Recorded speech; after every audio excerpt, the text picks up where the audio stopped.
மார்கழி மக்கள் இசை இது நிச்சயமாக ஒரு அரசியல் பேசக்கூடிய மேடை, மாற்று அரசியலை, இந்த கலை அப்படிங்கிறதே இந்த சமூகத்தை பிரதிபலிக்கக்கூடிய கண்ணாடியாக மட்டும் இருக்கக்கூடாது. அது இந்த சமூகத்தின் மீது எய்யப்பட்ட ஒரு சம்மட்டியாக, ஒரு உளியாக, இதை செதுக்கக்கூடிய, சமூகத்தை செதுக்கக்கூடிய ஒன்றாக கலை இருக்க வேண்டும். அப்படிப்பட்ட ஒரு கலைக்கான மேடையைத்தான் ரஞ்சித் அவர்கள் வடிவமைத்து உருவாக்கி தந்திருக்கிறார்கள்.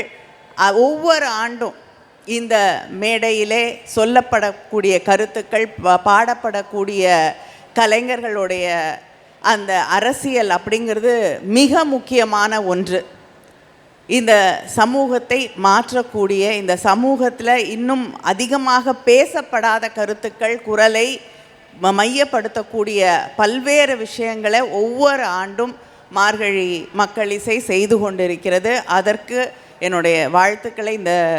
தொடர்ந்து இந்த நிகழ்வுகள் மிகச்சிறப்பாக நடைபெற வேண்டும். முதல்ல எடுத்த உடனே ரஞ்சித் கையில் பறையை கொடுத்து வாசிங்கன்னாரு. இப்போ கிட்டத்தட்ட நம்மக்கிட்ட நிறைய பிடுங்கிட்டு போயிட்டாங்க, நம்மளுடைய கலை வடிவங்களை, நம்ம மொழியை எல்லாத்தையும்.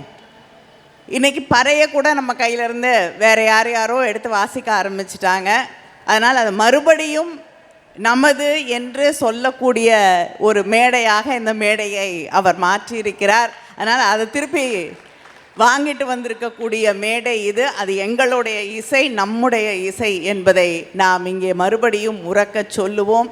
இங்கே இருக்கக்கூடிய அத்தனை கலைஞர்களுக்கும், ரஞ்சித் அவர்களுக்கும், நீலம் பண்பாட்டு மையத்திற்கும், திரு உதயா அவர்களுக்கும் என்னுடைய வாழ்த்துக்களை தெரிவித்துக் கொள்கிறேன். நன்றி. செய்திகளை உடனுக்குடன் தெரிந்து கொள்ள கீழ்கண்ட கேபிள் மற்றும் டிடிஹெச் நெட்வொர்க்குகளில் எம்நாடு செய்தி தொலைக்காட்சியை காணுங்கள். பாதகம் செய்பவரை கண்டால் நாம் பயம் கொள்ளலாகாது பாப்பா. மோதி மிதித்து விடு பாப்பா, அவர் முகத்தில் உமிழ்ந்து விடு பாப்பா. அண்மை செய்திகளை உடனுக்குடன் தெரிந்து கொள்ள இணைந்திருங்கள் எம்நாடு தொலைக்காட்சியுடன்.